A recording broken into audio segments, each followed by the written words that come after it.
Kua puta te kōrero i a te uepu matua mo te kapahaka i a te matatini he whakangahau kei te haere o tira ka tū ki tētahi o ngā rohe whakataeta kapahaka te kaumārua e taumarumaru tiana e te matatini. Kia hoki atu tātou i nei ki te whanganui atara ki te kōrero ki tā mātou manu kāewa kia Hania Douglas.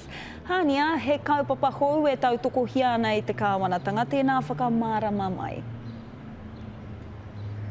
Ka tika, kei te mahitahi a te matatini ki te manatū taonga, ki te whakatū i enei kaupapa ngahau.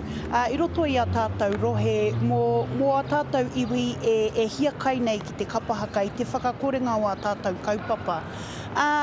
Me hei tā herewini parata pautaki o te matatini, e mohi o tiana ngā painga nui o tēnei mea te kapahaka, nā reira ko te iho o te kaupapa, he āhua, he whakaki ngā whāwhārua i mahue mai i ngā whakataitai i whakakorea. Kōrero ngātahi mātou me te karauna, me kore e āwhina mai te hiki i te wairua o te ao Māori i roto i tēnā rohe puta noa i Aotearoa.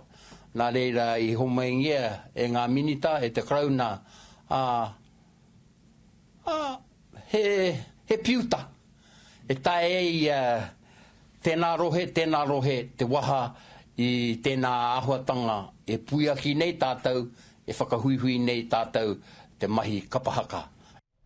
He piuta, Hania, i runga i era kōrero i tērā whakaaro, i rere i te toi haura o te matatini i a Herewini, hea te utu mo te whakahaere i enei kaupapa te kaumārua e kōrero tiana?